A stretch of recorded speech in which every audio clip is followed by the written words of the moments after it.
네, 저는 제로부터 시작하는 아키텍처 설계 발표를 맡게 된 임주원이라고 합니다. 네, 먼저 간단한 자기소개부터 하겠습니다. 네, 저는 먼저 보안으로 이렇게 개발을 시작했고요.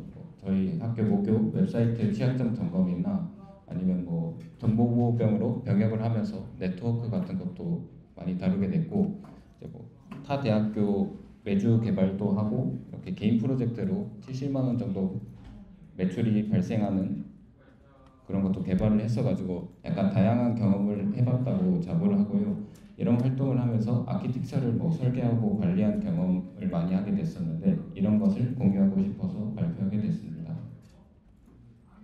네, 목차는 다음과 같습니다. 완벽한 아키텍처가 무엇인지 한번 같이 고민을 해보고요. 그런 다음에 간단하게 AWS의 대표 서비스들을 알아보고 약간 타 기업의 사례나 뭐 추가 개선 사항 이런 것을 알아보도록 하겠습니다. 네, 이번 발표의 목표입니다.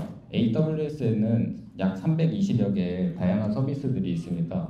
만약에 처음에 AWS를 사용하게 된다면 이렇게 많은 서비스들 중에서 어떤 서비스를 사용해야 되고 또 이런 320여 개의 서비스들을 하나부터 차근차근 공부하게 되면 약간 양에서 압도당하게 돼가지고 막막하게 될 겁니다. 그래서 제가 AWS를 사용하고 배포한 경험을 통해서 여러분이 배포를 나중에 해보실 때 약간 가이드가 되었으면 좋겠다고 생각합니다. 네. 발표를 준비하면서 완벽한 아키텍처가 무엇인가에 대해서 고민을 해봤습니다. 이제 여러 기업의 아키텍처를 검색을 하게 된다면 엄청 제각각 다른 것을 확인할 수 있습니다. 약간 A 기업에서는 이런 아키텍처를 설계하고 또 B라는 기업에서는 전혀 다른 아키텍처를 설계를 하는 것을 알 수 있는데 이렇게 빅테크에서도 완전히 제각각인 걸 보면 이제 제가 고민한 완벽한 아키텍처가 무엇인지 고민하는 것이 무의미하다는 것을 깨달았습니다. 왜냐하면 서비스에 적합한 아키텍처를 설계하는 것이 중요한 것, 서비스에 적합한 아키텍처를 설계하는 것이 중요하지 이제 아키텍처가 무엇인지 어떻게 하는 것은 약간 무의미하다는 걸 알 수 있고요. 이제 적합한이라고 말씀을 드렸는데 이게 좀 모호할 수도 있어요. 여기서 적합함이라고 하면 이제 비용, 기술, 시간 모든 것을 고려해서 적합한 것을 적합한 아키텍처라고 생각하시면 될 것 같습니다. 이제 가령 예를 들어 만약에 처음 배포를 하게 된다면 아마 사용자가 아무도 없을 것입니다. 모든 트래픽이 본인이 왔다 갔다 하는 게 전부일 테고 그러면 이런 상황에서는 어떤 서비스를 사용하는 게 좋을까요? 이제 간단히 생각을 한다면 요청이 왔을 때 딱 컴퓨터가 켜진 다음에 이제 요청을 다 처리하고 나면 이제 컴퓨터를 끄는 그런 게 있으면 좋겠다고 생각을 할 수 있어요. 이제 그럴 때 사용할 수 있는 게 람다입니다.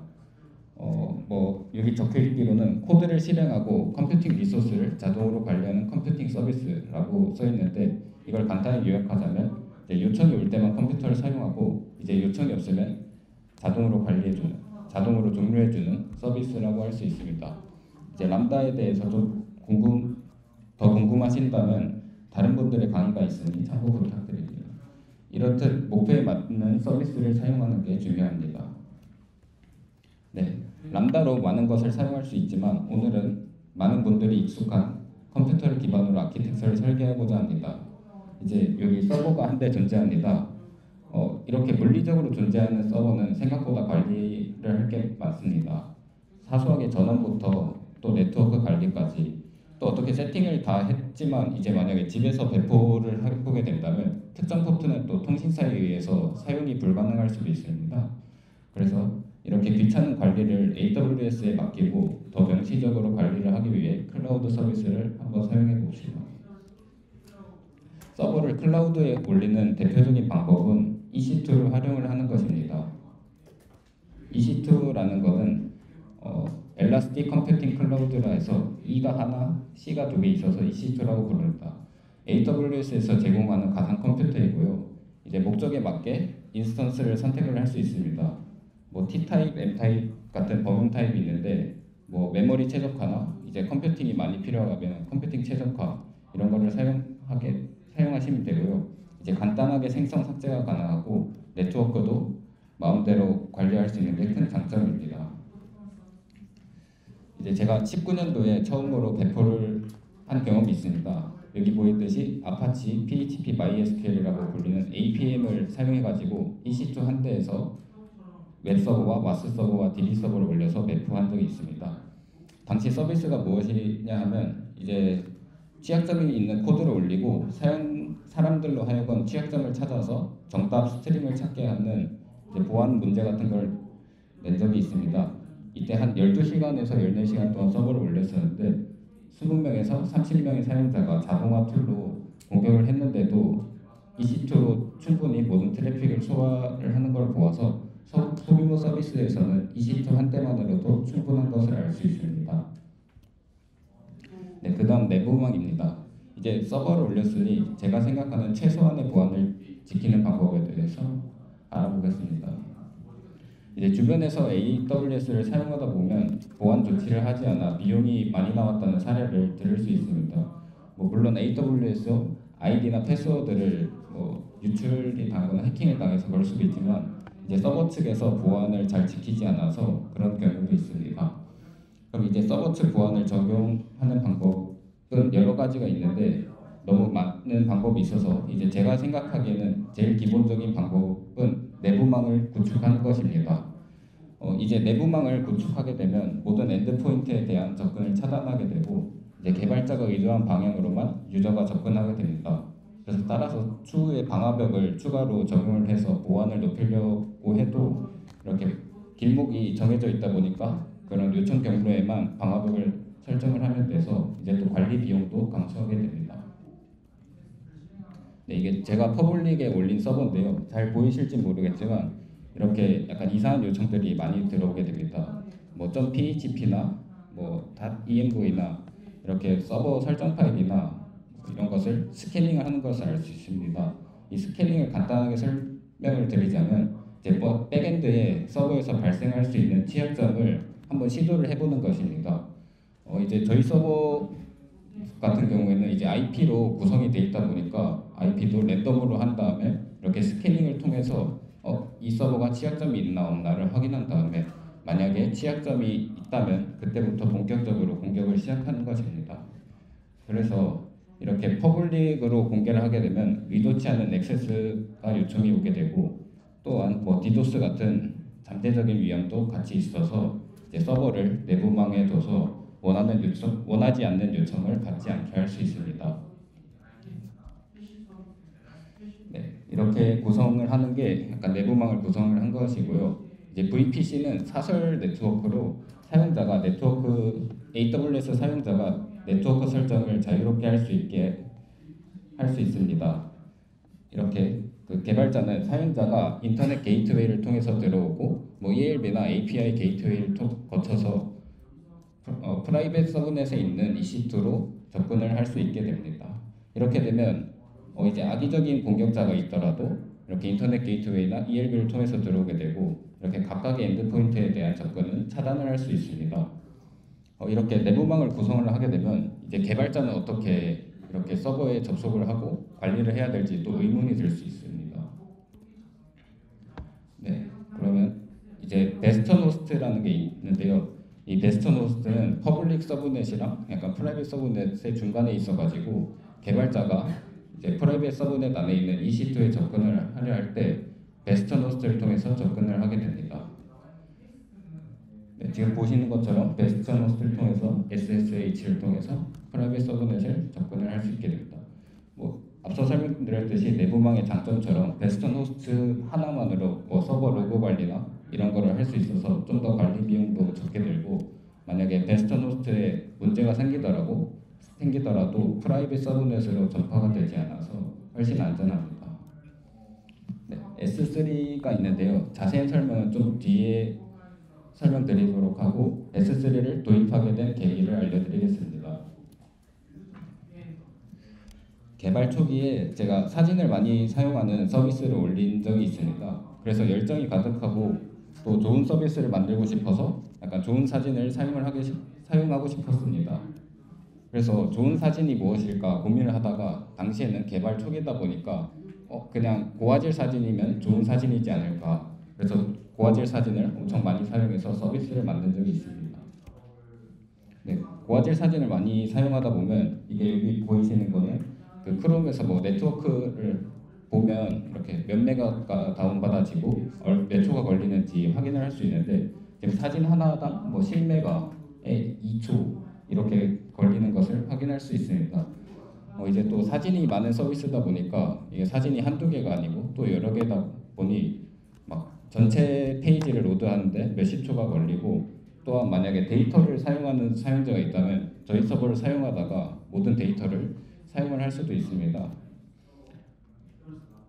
네, 그리고 또 문제가 뭐냐면 이제 이렇게 많은 데이터가 오가는데 그럼 서버에도 트래픽이 엄청 많이 잡히기 때문에 이것도 엄청 큰 문제라 생각하고 이런 문제를 해결을 하기 위해 또 서비스를 찾기 시작했습니다.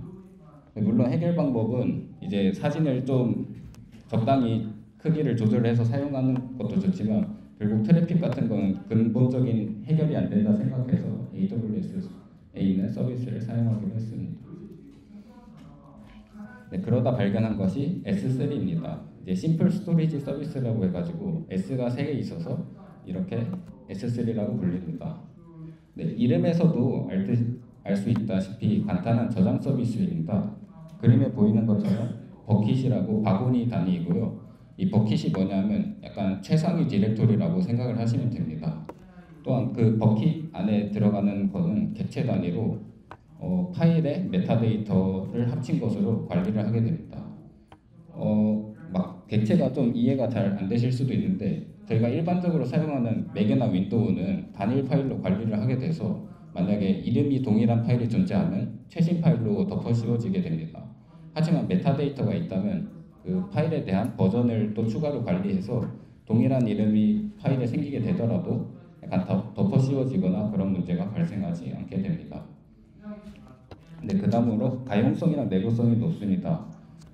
이름이 좀 어려울 수 있는데 가용성이란 것은 저희가 뭐 파일을 접근하려고 했을 때 빨리 접근해서 가져갈 수 있냐 약간 그런 거를 명칭을 하고요. S3 스탠다드의 경우 99.99라 해가지고 이제 1년 동안 서비스를 한다면 저희가 사진이나 뭐 파일 같은 거를 빨리 못 가져갈 시간이 다운타임인데 그거가 한 9시간 정도라고 생각을 하시면 됩니다. 이제 내구성의 경우에는 저장한 파일이 유실될 가능성입니다. 이거는 9 to 11이라 해가지고 99.9999에서 9가 11개 있는 거고 이게 어느 정도냐 하면 로또가 맞을 확률보다 20분의 1 정도가 더 낮습니다. 네, 그리고 S3를 사용하는 것 중에 제가 제일 좋아하는 건데 이 S3를 사용하면 정적으로 웹사이트 같은 것을 배포가 가능합니다. 프론트엔드 코드 같은 경우에는 정적 파일로 저장이 돼서 배포를 하게 되는데 네, 이렇게 S3를 통해서 쉽게 배포를 할 수 있어서 사용자가 접근할 수 있게 해줍니다. 그리고 S3를 통해서 배포했을 때의 장점은 저희가 직접 배포를 하게 되면 EC2와 EBS를 합쳐서 사용해서 서버에 구축을 하게 되는데 이것보다 가격이 훨씬 쌉니다. 네, 하지만 S3에도 단점이 존재합니다. 네, 만약에 퍼블릭으로 공개하고 만약에 이렇게 서비스를 사용을 하게 되면 사용자가 뭐 민감한 데이터 같은 것도 저장을 할 수 있게 되는데 이런 민감한 파일을 같이 공개한 S3에 담게 되면 어떤 사람이든 경로만 안다면 이런 민감한 파일에 접근이 가능하게 됩니다. 또한 프리티어의 경우에는 무료로 2만 건의 겟 요청이 가능한데 2만 건이 또 사용하다 보면 살짝 아쉬운 숫자입니다. 네, 또한 정적 배포를 하게 될 경우 HTTP 통신밖에 사용할 수밖에 없고 또 S3의 엔드포인트 주소를 그대로 사용을 해야 합니다. 이렇게 예시처럼 버킷 이름 .s3 웹사이트 리전 아마존.com이라 해서 이렇게 주소가 고정이 되게 됩니다. 그래서 저는 이런 단점을 보완하기 위해서 클라우드 프론트를 사용하게 됐습니다. 네, 클라우드 프론트는 CDN 서비스입니다. 이제 CDN 서비스가 무엇이냐 하면 CDN 서비스는 컨텐츠 딜리버리 네트워크라고 해가지고 컨텐츠들을 지리적으로 가까운 위치에 둬서 먼 거리에 있는 요청이 가까운 요청에서 대신 처리를 할 수 있게 도와주는 서버입니다. 뭐 가령 예를 들어 미국에 있는 사용자가 서울에 있는 서버에서 사진을 가져가려고 할 때 이제 요청이 이제 태평양을 건너서 해저망을 통해서 서울에 있는 서버로 도착을 하게 됩니다. 이러면 되게 오랜 시간이 걸리는데 만약에 이 컨텐츠를 미국에 있는 서버에 복사를 하고 그곳에서 가져가게 된다면 미국에 있는 사용자들도 되게 빠르게 접근을 가능해서 성능적으로 상당히 유리하다고 말할 수 있습니다. 네, 또 클라우드 프론트를 사용하면 개인 도메인을 적용할 수 있는데요. 이제 개인 도메인의 경우 HTTPS를 적용을 하려면 또 인증서를 따로 관리를 해야 됩니다. 저 같은 경우에는 보통 서트봇을 사용을 하게 되는데 이게 3개월마다 갱신을 해줘야 되고 또 갱신이 실패하게 된다면 그 사이트에 들어가 보면 안전하지 않는 사이트입니다 이런 게 떠서 또 신뢰성이 저하될 수 있는 문제점이 있습니다. 그래서 클라우드 프론트에 HTTPS 인증서를 관리를 하게 된다면 훨씬 더 관리 비용을 낮출 수 있습니다. 네, CD에는 컨텐츠를 복사해서 저장을 한다고 했는데 이는 캐시로 관리하게 됩니다. 만약에 캐시가 존재하게 되면 사용자가 아까 말씀드렸듯이 미국에 있는 서버에서 가져가게 되고 만약에 캐시가 없다면 다시 서울에 있는 서버에서 가져간 다음에 다시 미국에 있는 서버에 캐시를 저장하게 됩니다. 자세한 설명은 뒤에서 자세히 하도록 하겠습니다.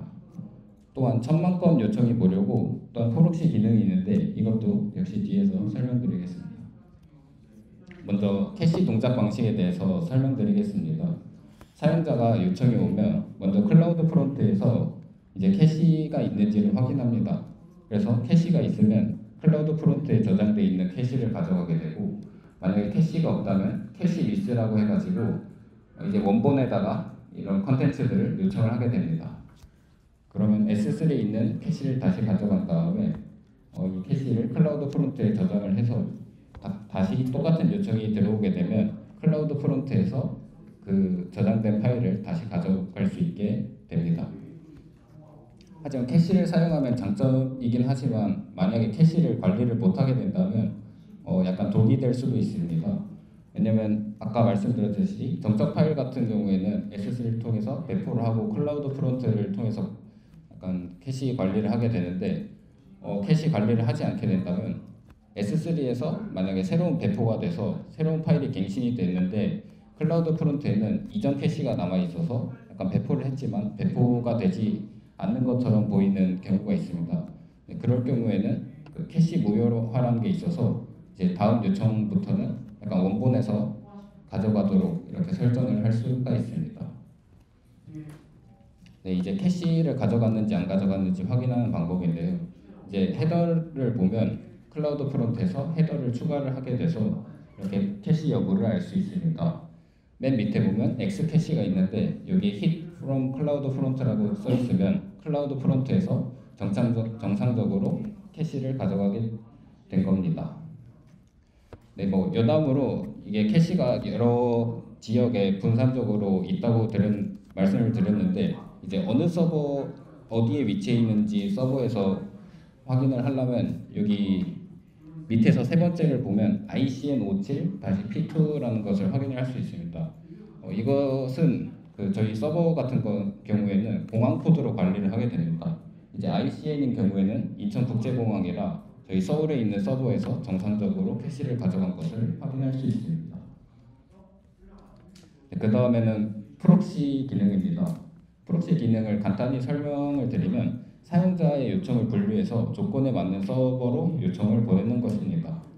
이제 만약에 클라우드 프론트로 요청이 들어오면 API의 요청은 EC2로 보내고 싶고 그 외의 요청은 S3로 요청을 보내고 싶으면 이런 식으로 클라우드 프론트에서 제공하는 프록시를 사용을 하면 됩니다. 이렇게 했을 때의 장점은 이제 EC2에 대한 엔드포인트에 대한 주소를 감출 수 있고 또한 모든 요청이 클라우드 프론트를 통해서 들어오기 때문에 도메인도 같은 도메인을 사용하는 것처럼 보이게 할 수 있습니다. 네, 그 다음은 RDS입니다. RDS는 관계형 데이터베이스를 AWS에서 관리할 수 있게 해주는 서비스입니다. 뭐 간단하게 배포랑 자동 백업, 뭐 대시보드 백업, 대시보드 제공, 뭐 시민 리소스 확장 같은 걸 할 수 있고, 이제 대시보드 같은 경우에는 뭐 모니터링이나 이런 것을 제공해서 이제 관리를 할 때 많은 비용을 아낄 수 있습니다. 또한 만약에 뭐 RDS가 부족해서 더 좋은 거를 사용을 하게 된다면 이제 간단하게 리소스를 확장이 가능해서 관리할 때 엄청 편합니다. 네, 하지만 AWS에서 대신 관리를 해주는 게 단점이 될 수가 있습니다. 이제 권한이 제한적이라 RDS가 있는 서버에 직접 접속을 할 수가 없어요. 그래서 이제 만약에 오류가 발생을 하게 된다면 할 수 있는 조치가 제한적이고, 이제 만약에 AWS에서 제공해주는 대시보드가 마음에 안 들다면 이제 서버에 들어가서 에이전트를 설치를 해야 되는데 그런 것이 불가능해서 그런 관점에서 좀 제약이 있다고 말씀드릴 수 있습니다. 그리고 또한 비용이 비쌉니다. EC2에 직접 관계형 데이터베이스를 설치하고 관리하는 것보다 눈에 보이는 비용은 더 많이 듭니다. 하지만 이 경우에는 그 관리 비용을 제외한 비용이므로 이제 뭐 백업이나 뭐 대시보드 이런 것을 이걸 직접 관리해야 되는 경우에는 RDS를 사용하는 것이 비용적으로 좀 덜 나간다라고도 볼 수 있습니다. 네, 오늘 설명드린 서비스를 종합해보면 이런 아키텍처가 나옵니다. 유저가 클라우드 프론트에 요청을 하면 이제 그 주소에 따라서 S3한테 요청을 할 수도 있고, 아니면 API 요청에 대해서는 EC2로 요청을 하게 됩니다. 또 만약에 EC2에서 이제 데이터베이스가 필요한 요청이라면 RDS를 통해서 정보를 가져가게 되고 유저한테 다시 리턴 값을 주게 됩니다. 네, 이렇게 간단히 아키텍처를 봤는데 이제 AWS에서 매년 고객 사례를 공유를 하고 있습니다. 그래서 거기에 다른 기업들의 아키텍처를 확인을 할 수 있는데 오늘 제가 설명드린 거랑 가장 유사하다고 생각하는 아키텍처를 가져왔습니다. 해당 사진은 K타운 포유라는 기업에서 공개한 아키텍처입니다. 여기 보시면 사용자가 요청이 들어오면 라우트 53이라고 해서 DNS 서비스라 여기서 서버 주소를 알려주게 되고, 여기서 클라우드 프론트를 통해서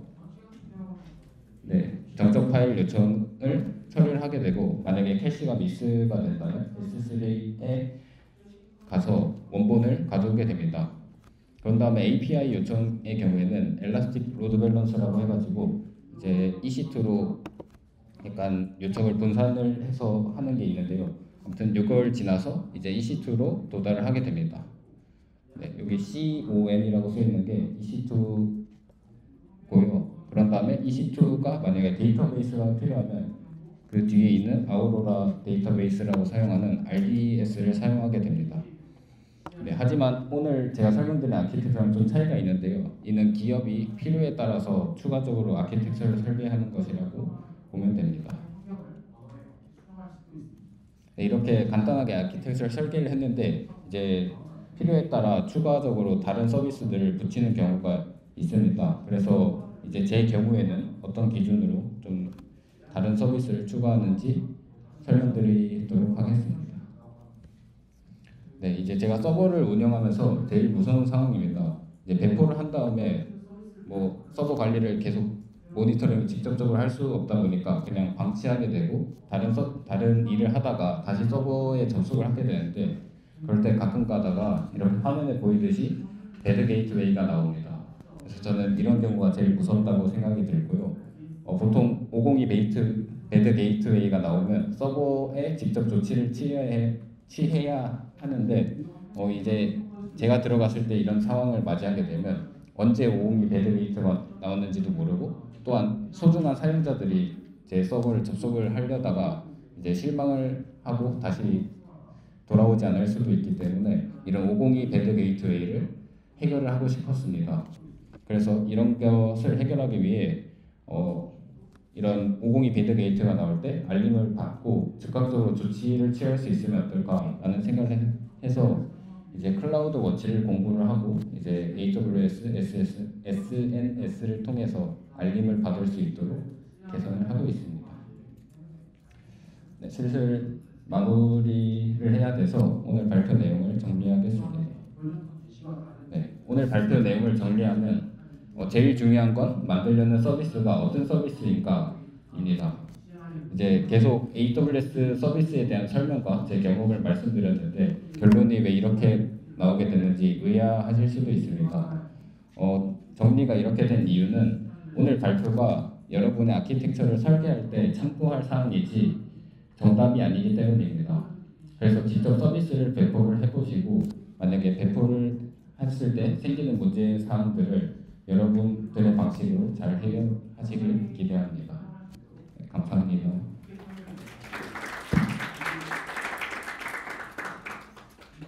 네, 질문이 있다면 자유롭게 질문해 주시면 감사하겠습니다.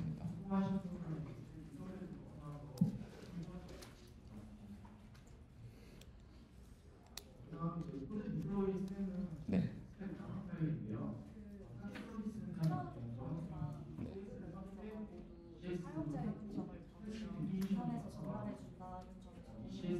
네.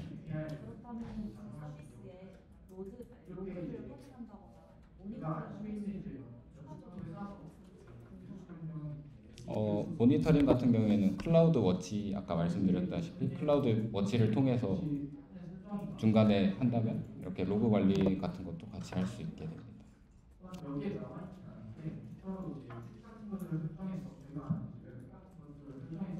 다른 분 질문 없으실까요? 네. 네.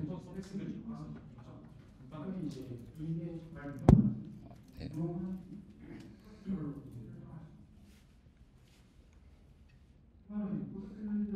시간.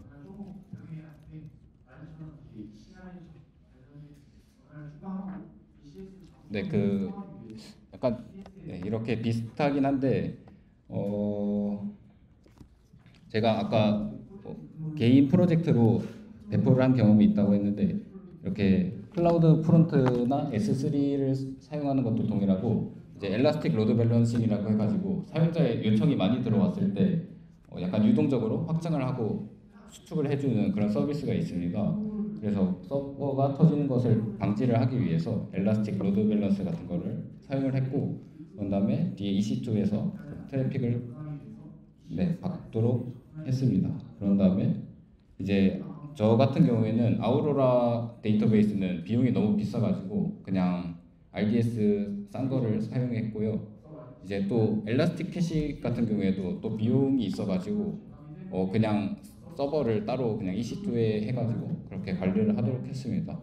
이제 옆에 보이는 뭐 SQS 이런 거는 사용을 안 했고 이제 저 같은 로그 관리 같은 경우는 엘라스틱 로드 밸런스에다가 로그를 붙여서 API 요청에 대해서는